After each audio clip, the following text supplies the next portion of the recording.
Hello and welcome to another episode of the Best You interview series. It's Gary here again. Thank you as always for taking the time to tune in. And today I'm absolutely delighted to be joined by fellow coach and leadership consultant Justin Hills, who is here to talk all things coaching and leadership consulting. Justin believes that when leaders are motivated, empowered, and fulfilled in their careers, they positively encourage growth in all areas of life and all relationships. As an executive leader with over 20 years of experience in high performing cross functional teams, Justin is motivated to support the development of our current and emerging leaders to define success and to own their influence and responsibility in how they impact the performance of both themselves and others. He founded Courageous&Co to collaborate and partner with coaches and companies who serve leaders in their growth and the journey towards self-actualization. And a wee bit of a personal story about Justin and I. Justin and I, do you know what? It's probably just about over 3 years ago we first met Yeah. during our IPEC training, and we went through the modules where we started at the exact same time. And I don't know that we had that many opportunities to truly interact during the breakouts and such, but I was always looking out for Justin. He always provided really active, ongoing feedback, very much from the heart. And very much a heart centered individual. And I just felt a connection with him from the very beginning. So I was absolutely delighted when I reached out to ask him to come on to the podcast. And he said yes pretty quickly as well. So I really appreciate that. Justin, thank you very, very My much. pleasure. It wasn't too quickly, was it, Gary? Did I It, respond too quickly? no, you didn't. No, it was like an appropriate amount of quickness. I don't want to be desperate. No, no, not at all, not at all. So a great journey, and one of the things, actually, in all seriousness, one of the things that made me think about Justin is, if I'll give you the details, in the show notes. But if you happen to follow Justin on LinkedIn, if you don't, you should. The material that he puts out on LinkedIn for me is like a different standard. It's very impactful. It's very well put together, very professional, very easy to follow, and very practical and pragmatic advice and guidance there. And not a lot of other people are doing that. Certainly the people that I follow, certainly the people that I get an opportunity to see. And that was actually the premise. You'll remember when I reached out to say, like, I just love the stuff you're putting out there. Can we maybe get a chance to talk about that? So with that said, for the folks that haven't been introduced to your good self thus far, can you tell me just a wee bit about your background and what inspired you to get to that spot where we got together during the early stages of our coaching educational journey? Yeah, happy to, Gary, and thank you for inviting me. It's fun to be here with you. Really, my journey is not linear at all. It's taken all different directions, which I was concerned about for some time in my career. It's like I remember being asked in my early 30s to do a resume because I was trying to find a new job.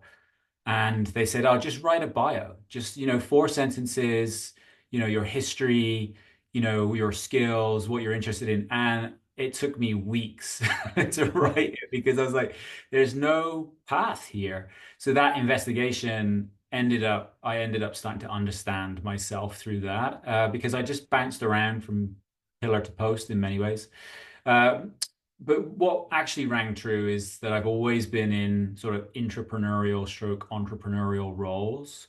I was always in roles of leadership, and how I define leadership is less about hierarchy, but more around sort of influence and behavior, and having a vision and a purpose and going somewhere together. So not necessarily management, but leadership. Mhm. And those are things that really ring true to me today. And then brand strategy. I spent a lot of time in brand roles with big brands, big global brands. And I learned a lot about really how to communicate. Who are you? Why are you? Where are you going? Why is it important?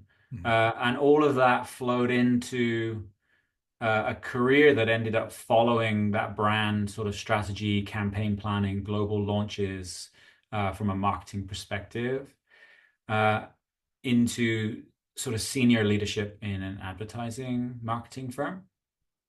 And I was at a point where I was overseeing about 100 people, multiple teams, lots of high pressure situations, working with big companies like Microsoft and Amazon and all of those, like who have a lot of needs.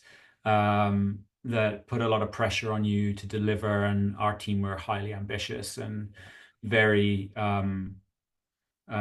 sort of high impact sort of players, really, in their own way. Yeah. And leading those types of people was exciting. It was thrilling. I loved it.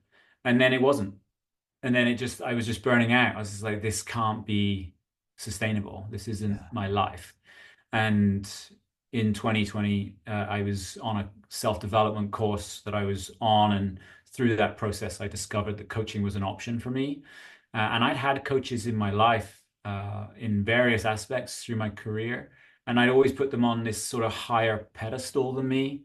Mm. And then through this feedback I got, I was like, oh, well, I can actually do that as well. And actually, I do that because people Yeah. see me in that way. And that sort of started to transition. I got really excited about it. And suddenly my life started to make more sense. It was about leadership, it was about strategy, it was about brand strategy, actually, because how I coach is really through the lens of strategic thinking. Yeah. Uh, and I just felt happier. I felt much more fulfilled. I was more motivated, and I felt like I became myself. It was, when I'm talking 2020, so I'm like 49 now, so where I was in my mid 40s at the time, and it was the first time in my life I knew what I wanted to do when I grew up, Yeah. and that was just such a relief because I Yeah. was like chasing and chasing and chasing, and I was either chasing or running away. So this that helped me stop and gather myself up. Yeah. And what do you think the early influences were from your upbringing, your early stages of your career, maybe even your schooling, that made you interested in leadership and influence and branding? Because when you say branding, especially towards the end there, I was starting to think, I mean, ultimately, effective leadership is understanding your own personal brand at some stage fairly early on so that you can then exert the type and style of influence that you want to exert from there. But was there any kind of catalyst or mentor or hero or something like that within your past that you could maybe attach it to now? There were some enemies, maybe not heroes. Right. I don't know if I can answer that so directly, but there's two schools of thought for me. One is it's my nature, Mm. which is I actually just like being in the role of leadership. I don't see it as a hierarchy. I see it as bringing people together and going somewhere we all think about, we all want to create. And my role as the leader is just another role and responsibility on the team. There are very specific aspects to Yeah. leadership that you play a part. It's not a top-down thing. It's a sort of, I'm here to support as much as others are to support me. And then on the other side is that I grew up in an environment where there wasn't a lot of great mentors, not Mm. positive influences. And, and not to get into the weeds of it all, but there were people that were very controlling or absent or unavailable or, had low integrity, like, and I'm glossing over the details a little bit, but Yeah. I ended up meeting every single one of those archetypes Yeah. in senior roles in companies. And Right. it just sucked the life out of the world. It just like people would just complain and sort of bitch about everybody. And it was because the leadership were these archetypes. Mm. They were aggressive or completely distant, not engaged, not motivating. There's like a poison, the sour apple Yeah. spoils the barrel type of thing. It was that type of thing, but they were in senior roles. And it just crushed me for years. And then, weirdly enough, I'd just meet one or two, and I'm talking, less than five in my entire career, Yeah. people that truly empowered and inspired me from a leadership perspective. And those few people helped me feel like there was another way to Yeah. lead. And then I started to, read more and consume more. And about 15 years ago, I started to sort of tap into, how we lead people is a skill, actually. It's a learned skill. Some people are natural at it, but it is something that you test and learn and you make mistakes because there is no right way to lead. There's no one way to lead. Yeah. And it's a part of who you are, and it's intentional and Yeah. it's in service. Yes. So it was, yeah, all of those combinations really. Yeah.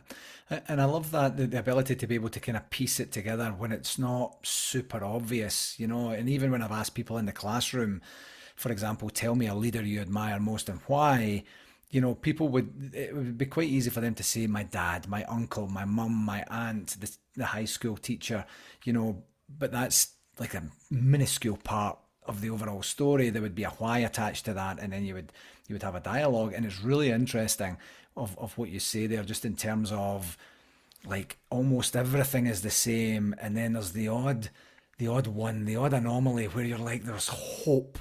There is hope here. And I've said for years and years, any organization, and if this is still to be disproven to me, any organization that I've ever come across in my life, whether I've interacted with them, whether I've worked with or for them, whether I've just visited their establishment, been a patron, whatever it looks like, any organization reflects the person in the most senior leadership position. So you could go to, and the examples I would provide are either a construction site. You could go to two different construction sites across the street from each other under the same umbrella of the same company. One is immaculate and looks safe and it looks organized and orderly.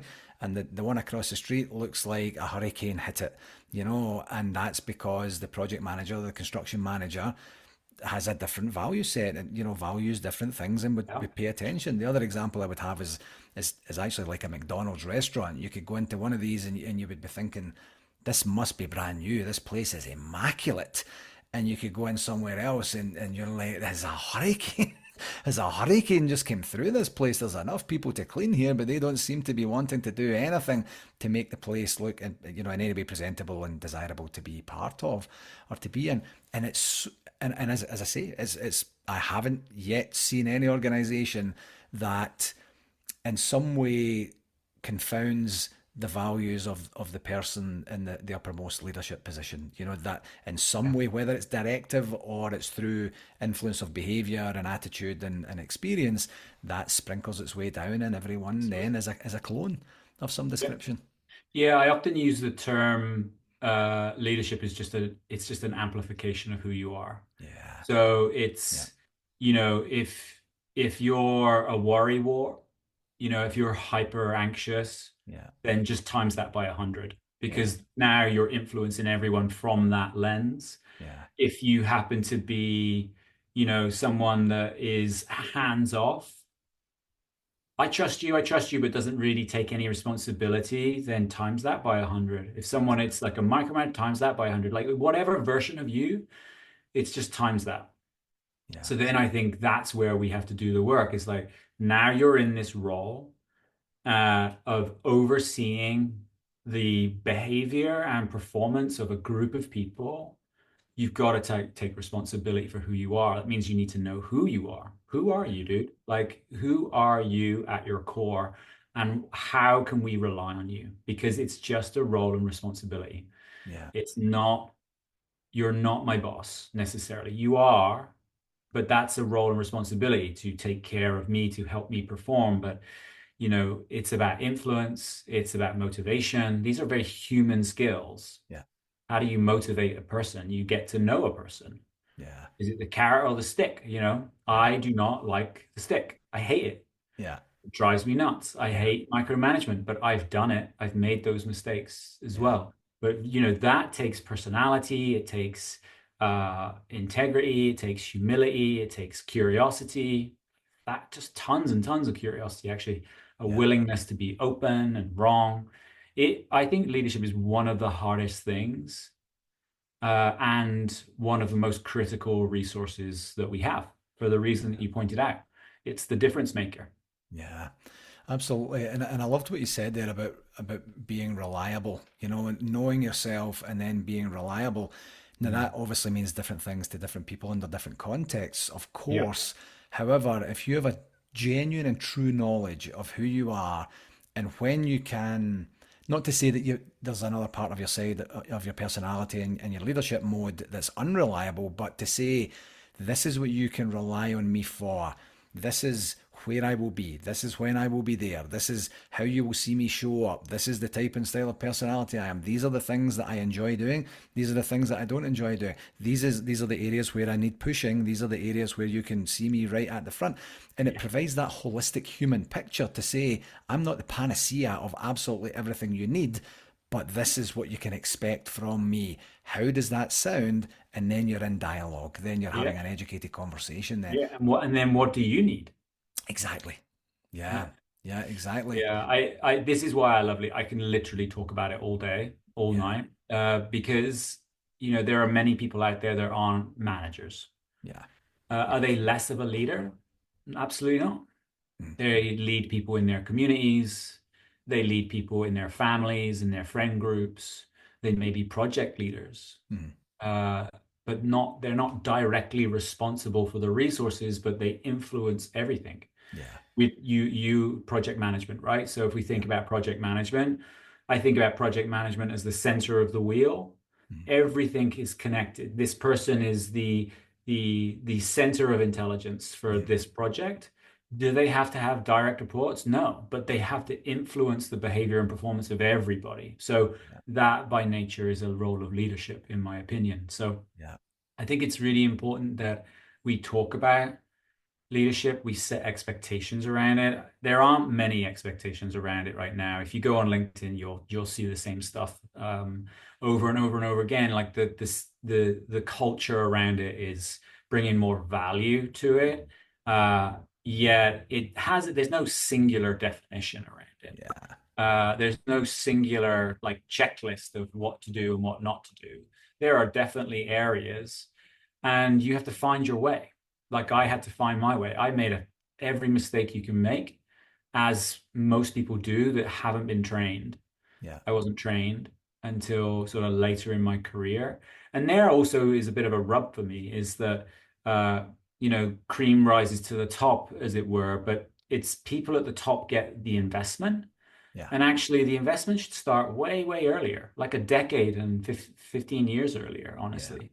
We should be teaching leadership skills and qualities um, very much earlier in people's career, at a minimum, as soon as they get into people management. Yeah. Yeah. Yeah, I completely agree. My philosophy on that would be even earlier. There's an opportunity in the high school system, even maybe even before, to say, this is what it looks like. I'll give you an example. My son Leo, I like to talk about him a lot because he's just such an inspiration to me. Every single report card and or parent teacher conference that he's had has mentioned something along the lines of he's a leader in the classroom, Mhm. and I'm thinking like that's incredible, but he's always heard it, so he just kind of shrugs. He's like, "Huh," and I'm like, "Do you know like?" With great responsibility comes great power. Whatever the Spider-Man saying is, with great power comes great responsibility, something like that. But he's just kind of like, I just do what I do, and I'm like, but maybe try and figure out what that looks like. And then it would be great for somewhere within the facility that is the high school system. He's in high school now, that would say, listen, you need to do something with this. You've been given that natural gift right now that can be honed a lot quicker and earlier than other people, and get yourself set up for success, because you look like you're going to be in a leadership role, and it would be much better to have leadership in terms of a positive influence on that. I don't see that. Now there are certain outdoor leadership is one of the things that's in his high school and things like that, but it's not. It's just missing. And then like when I was talking about your bio earlier, and you specifically concentrate on emerging and established leaders, I have a similar practice and a similar target to say you deserve something instead of being thrown to the wolves, instead of paying your dues like everyone else had to back in the day. No, no, we don't have to do that. Like, why don't you get the start and the smarts and the support that you need early on to figure out who you are, to figure out your triggers, to figure out the areas that you maybe need some help and support, to the areas that you have just literally no exposure to. To save you having all those stumbles and tumbles and falls on the way. Many times in my early days, probably the same for you, just I'm driving home, my knuckles are white, and I'm thinking, like I am literally the worst employee in this organization. Someone has to be, and I think it's me because everyone else seems to know what they're doing, and I'm the idiot here that's going, I don't know what that acronym is. I haven't heard of that. What do you mean this is a thing that we do every year? I've never heard of it. And all those insecurities, they sit deep, and it takes a lot to get out, to get them, to understand what they are, to understand what their influence and impact are, and then to actually do something about it. So I'm so buoyed by the fact that you're recognizing that and saying, let's try and not head it off at the past, but let's provide them with some tools Well, and let's at equipment least early. start. Let's like, Yeah, I like the phrase all boats rise. Like let's at least build some structure around it. yeah, Like, what does it actually mean to lead a person yeah, or a group of people? Why is it important? What is the actual purpose of that? Because I've done a lot of workshops this week where, when this is being recorded, we're at the last week before the holidays, and it's actually the busiest week I've had in a while where I'm doing multiple on-site workshops, which are just really exciting for me. yeah, yeah, I like to sort of be able to use the room and use the space and use a whiteboard. I love a whiteboard session. It's like yeah, a great place to be. yeah. Uh, but the themes are the same. Is leadership is something else. Mm, It's well, when you want to blame something, you point upwards, right? You go, well, this is a leadership thing. This is a leadership thing. This is a leadership. And I'm like, well, whose leadership? And then everyone goes silent. mm, Is it a person? Is it a department? It's just this ambiguous beast yeah, that's doing everything wrong and creating all our pain. So that's how a lot of people look at it. yeah, And then when they get into a role of leadership, they're like, oh, yeah, why are you blaming me? It's not my fault, yeah. right? Like Start it's pointing just so down. much. Yeah, they do actually. It's like, Yeah. oh, we got to improve these people, fix these people.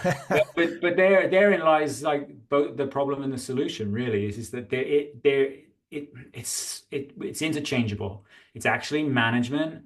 Leadership is like more of the qualities and the behaviors. I do an exercise quite regularly with people, especially with groups, like what is the definition between leadership and management? Mhm. Let's discuss it. Yeah, And, for me, it's pretty simple. And I'll just talk about the leadership side of it. It's like the definition that I like to use is it's to influence and motivate people towards shared vision, purpose, and objectives. So the core words there are to influence. So yeah, to generate the energy and the enthusiasm to gather all of these people. A lot of our job as a leader is to be here, up here, energetically to motivate. You can't motivate someone by just poking them in the eye, right? yeah, You have to understand the nuances of how they are motivated. yeah. They tell you, they show you, you investigate. And a person next to another person are motivated quite differently, and they could be doing the same job in the same team. And then how do you motivate a group of people? Yeah, So it's usually around clear expectations, something meaningful to believe in, an environment that is safe to be ourselves, to be yeah, secure, to show up, to be challenged. Everyone wants to be challenged, Gary. You do, I do. Like, yeah, what's the point? I don't want to sit there at a desk. The yeah, McDonald's reference, the people that don't clean that place, they're like, I'm going to get paid anyway, whether I do it yeah, or not. You don't want that type of environment. You want yeah, an environment where people are like, I'm just going to clean this because I want it to be, because this is our environment and I yeah, believe in our environment. So that's leadership. It's a lot of intangible stuff and it's a lot of human, quote unquote, soft skills. yeah, And there's a lot of discomfort around that. It's like, why don't people just do what they should do and do what I tell them to do? And that's not leadership. yeah, So we can all tell you what leadership is, and then to do it, it's a whole nother ballgame. It's yeah, really difficult. yeah. Absolutely. It so is, and towards the end of my full-time project management tenure, in terms of the journey, the 30-year journey that got me to the spot before I switched over to doing this full time was I really concentrated on the experience that I wanted people to have on my projects. So the immediate team that we've assembled that are fairly dedicated or 100% dedicated, or certainly a high percentage of dedication to the project in terms of their working hours. And then the key stakeholders, and then the secondary stakeholders, and then basically anyone who was impacted or influenced by the project. And it wasn't, where I was kind of in the sunset of my career and I'm taking a back step and I'm just kind of like, let's everyone be happy. It was a genuine, the work is going to get done. The project is the project. It's going to be difficult. There's going to be certain things that happen that shouldn't have happened or weren't planned to have happened, or there's some bad behavior or difficult situation that emerges. It doesn't matter what it is. The project's the project, but what's the experience going to be? Because I've been in many projects. I went through a series of steps, kind of random, but it seemed to be concerted in a specific period of time where I was on rescue projects. Something had happened before me. They say, right, we need someone else to come in. And that's the life of a traveling project manager. Sometimes they're like, you're the issue, you need to go. And then you end up being number four in the space of, It's like a football manager. exactly. Well, they can't fire 22 players. They just fire the coach, so that so I ended up doing all these rescue projects, and people had a horrendous experience on it before, and it wasn't because of there was lack of communication, there was a lack of motivation, a lack of understanding why it was important, a lack of cognizance of the importance of their role on the project and what the impact would be to their daily operations, like just general human curiosity is probably the best word that you used earlier. So then that influenced my latter stages where I'm saying, right, I want Justin to have a good experience here. Like, Justin, tell me what your expectations are. These are the expectations of the project. Are there any major rubs that we need to talk about right now? You and I are good, but just please feel free to text me anytime. My phone is by my side, and creating a rapport there to say, I want you to feel heard. I want you to feel safe. I want you to feel secure, and I want you to feel empowered to be able to tell me what you need to And tell do the me. work And do and and let me get the work done because all this other exactly, stuff is getting in my way.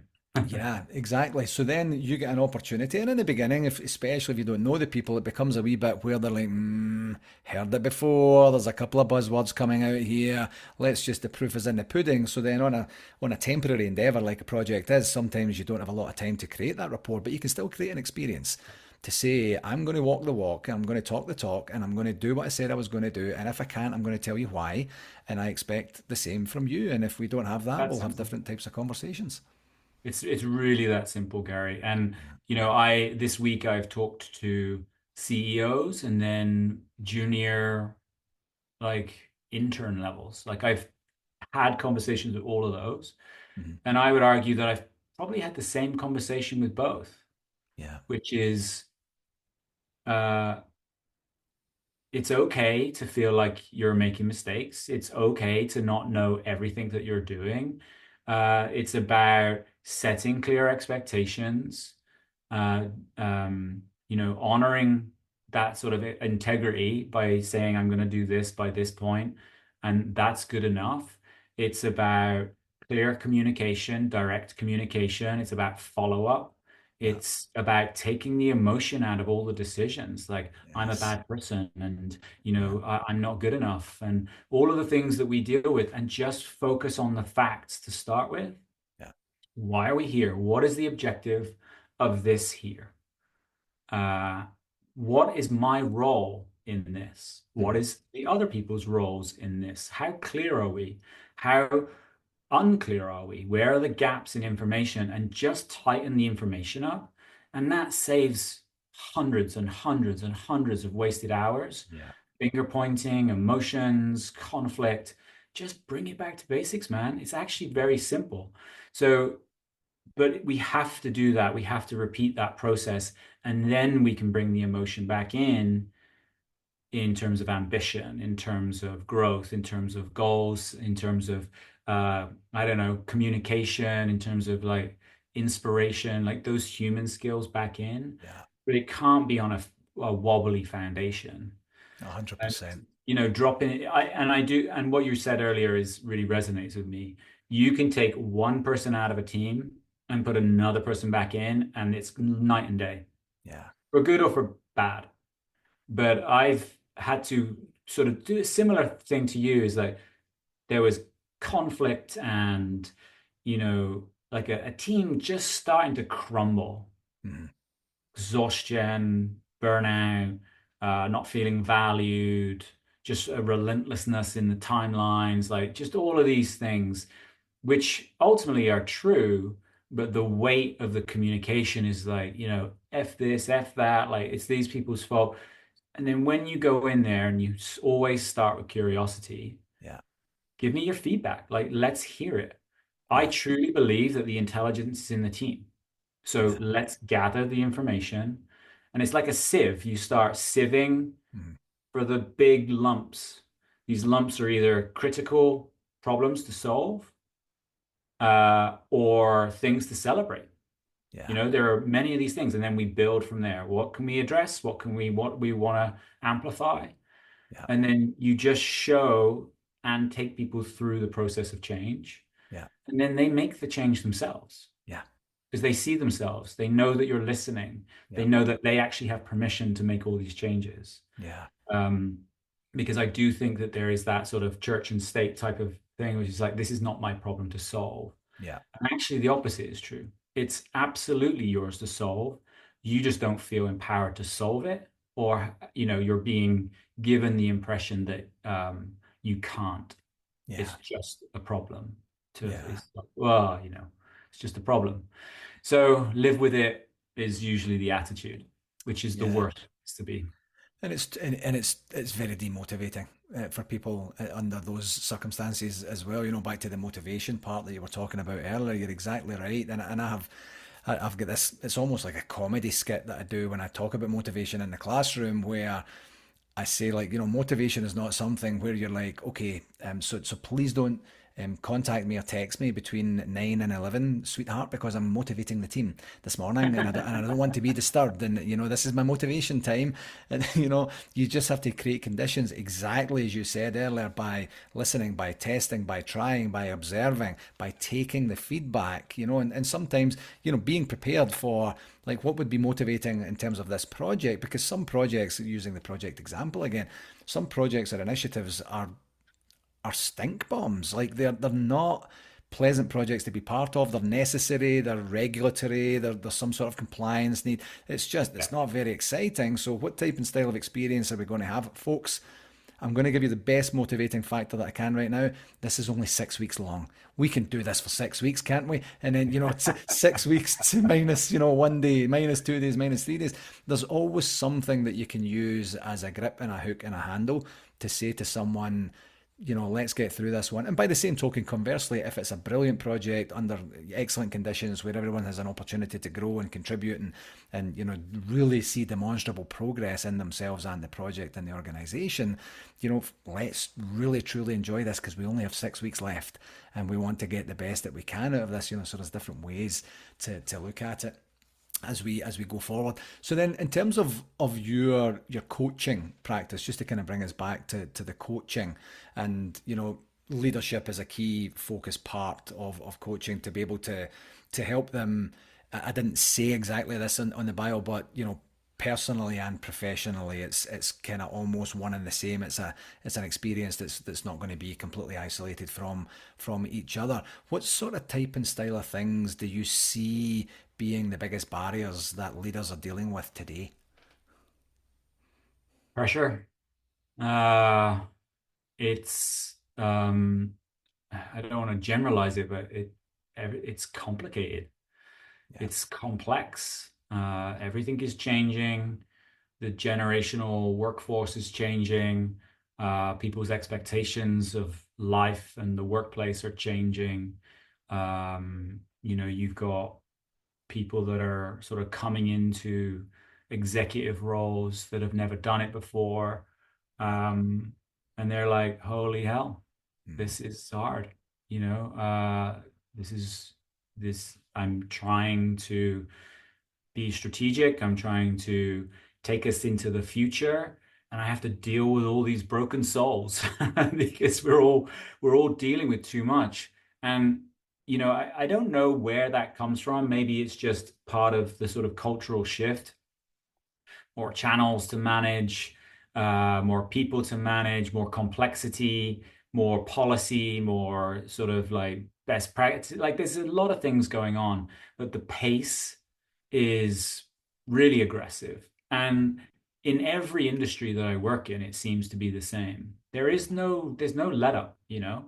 So how can I have a life, be accountable for myself, really truly inspire a group of people, um, achieve our results, you know, make everyone happy, whether you're a non-profit, so it's the board. If it's a for-profit, it's probably the board. It's like, Mm. but you know what I mean? Like, how do I actually be successful? Because I don't feel successful. Yeah. So that would be the main thing. And I relate to that a lot. I remember this was probably 2016 or 2017 that the company that I was working for, we had literally the most um, like successful year if you're looking at traditional metrics. Yeah. More clients, more revenue, more people, more work, more. And I remember getting to this time that year, and I was the lowest I've ever been. I was so exhausted. I was so burnt out, and I did not feel successful or fulfilled in any way, shape, or form. Yeah. It was just relentless. Yeah. And it was part of the change, right? It was the first, you know, domino to fall, as it were. Mm. But I just don't believe that it needs to be like that. I believe that you can be successful. Yeah. Believe you can be very fulfilled and motivated in your career. And when you are, if you're in a leadership role, you know that it's about service, you know that it's about generating the enthusiasm, it's about let's go. Yeah. And also it's about accountability and making sure that all of those other things are taken care of. It's not just, you know, optimism for optimism's sake, Yeah. but I believe you can have your cake and eat it Yeah. with prioritization and setting clear boundaries and setting expectations and working with your team and doing all the things that we talk about. But right now, I feel that most people that I talk to are just going through just a big shift. So there's more generations in the workplace right now than I think there has been in decades, Yeah. and their needs are wildly different. Yeah. And they're all in the same building or they're all in the same project Yeah. and their expectations of communication are different. Um, and that's hard to manage Yeah. at a core level. And then you've also got to manage yourself. Many Yeah. people that I deal with are, you know, in that stage of life where they're, you know, young parents or parents in general. They're in senior roles. They feel responsible for everything. And they're like, who's taking care of me? I don't Yeah. have time for me. So my job is to help them make sense of that Yeah. and also make an impact.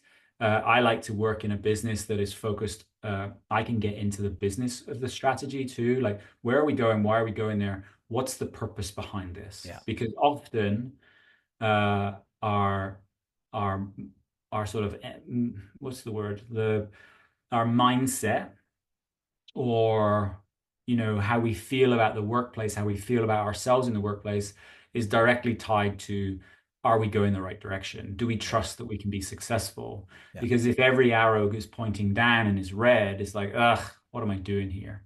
Am Yeah. I the problem? So I always want to connect to business strategy, or organizational strategy, and then the executive team, and then team performance. So I like to sort of weasel my way in there Yeah. and actually touch a little bit of all of it because I really love it. Yeah. I truly love it, and I think it's about tweaking dials Yeah. versus, you know, fixing people. Yeah. So I like to be that sort of energizer bunny. Yeah. That's sort of my personality type, and I'm good at it. So it's like it's the irony of, you know, starting my own business as a coach is that I'm actually not a coach full time. I thought that that's what I was going to do. Yeah. My business is teaching me who I am. I'm a strategist, like I'm a leadership strategist. I understand how to write strategic frameworks and generate a lot of sort of focus for a company to go those directions. And I love coaching. Yeah. So all of those overlap for me. And team performance, I don't care if you're at the top or at the bottom, I'll happily work with you. Yeah. Yeah. So, yeah, Yeah, I love the kind of wrapper that you put around at the end of, like coaching permeates everything that you're doing, but there are other services, other talents, other skills, other contributions that you can give to the organization. And one thing that actually came up for me, I used to have, I remember when I used to teach this specific course, it was leadership and management, related to project management. And I used to have this one slide. It was just a kind of table almost, and it said these are the four things that you're managing every day. You're managing or leading. You're leading the project. You're leading the project team. You're leading the individuals on the project team, and you're leading yourself. Now great. it's not in that order. I And love that. one thing it used to make me think about when I was a traveling project manager, in terms of I didn't travel to manage projects, but I would do a project for 6 months and leave, and another one for 18 months and leave, and a year and leave. And what it actually gave me a real good opportunity to do, Justin, was every new project you would kind of take some of the learnings from previous times and go, I'm going to do less of that, more of that. I'm going to try this next time. So you almost had that. It was like basically kind of like you're almost like your informal annual performance review, or actually your annual objective setting session, where you Mhm. say, this is what you can expect from me this year. But it was a really good opportunity to sit down and say, I have holidays planned for this particular period of time. I'm doing some extracurricular schooling, so my time might be a wee bit different to be managed. I'm a single parent, so every second week I have more restrictions on my time than I do every other week. But I can, and it was a really good opportunity to manage expectations, and that kind of might be missed for regular full-time employees. They go through the various things of objective setting and performance reviews, and the various other things that would be this fabric and the structure of the HR processes that they have in place. But that genuine sit down to say, okay, Justin, January, where are we at? Where are you at? What are your expectations for this year? What can we expect from you? Anything that's going to get in the way? Any extra support you need? Anything that's in the past that we need to talk about in terms of like that's no longer a Yeah. factor, we're in good shape now, or whatever that looks like. And that's something that's actually really food for thought as I say this out loud, that there's a depth that maybe people in general terms don't go to, leaders and anyone else that don't go to say, who am I going to be this year? Who do I want to be this year? How far away am I from that particular experience, that particular person?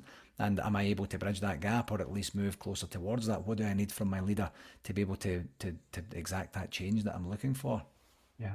Excellent. Yeah, Yeah. It reminds me of a couple of sessions this week, which is to just take again the emotion out of everything because we're yeah, so dramatized by what's yeah, going on, yeah, which is just stories, it's just narrative, yeah, it's maybes, right? So, but what are really the facts?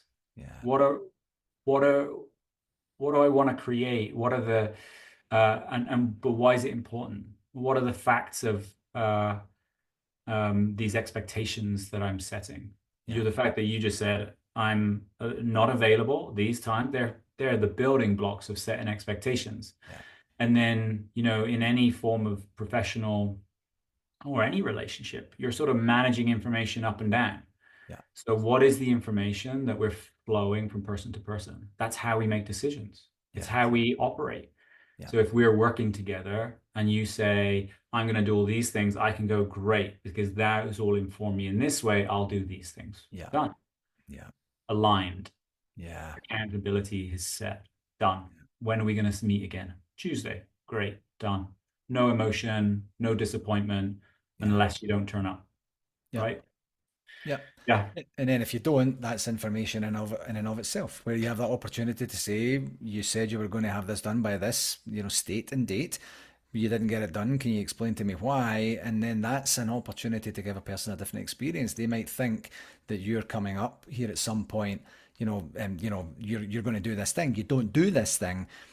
Help me understand that. Was the expectation different? Did I communicate it in a different way? Was there something amiss with that? If so, tell me about it. We'll manage expectations going forward. Once again, dissipating the emotive part of it as well. Yeah. So, Yeah. before I let you go, this is the Best You podcast. So, what is one regular practice that you employ on a daily or very regular basis that gives you the opportunity to be the best version of yourself? Very simple. I walk 3 or 4 Walking. miles a day. Right. It's it it is like my way of shaking all of this out. Yeah. I walk. Ideally, I'm not listening to anything. I don't have my phone, and I connect to all of the ideas and all the thoughts and all the positive stuff. So Yeah. I shake out the doubt and I can workshop things. So that's how I operate. I love it. I love it. Before I let you go, my friend, where can people find out more about you? The best place is on LinkedIn, actually. So Justin Hills, a little yellow me in the corner. I'm in the process of updating my website, so that big bio that you read out, it's going to change pretty soon. So Is it yeah, okay? just go to LinkedIn. Okay, sounds great. I'll put the LinkedIn link on the show notes. Justin, as always, great to see you. Thank you very much for such an informative and spirited conversation. I've loved it. Yeah, pleasure, Gary. Thank you.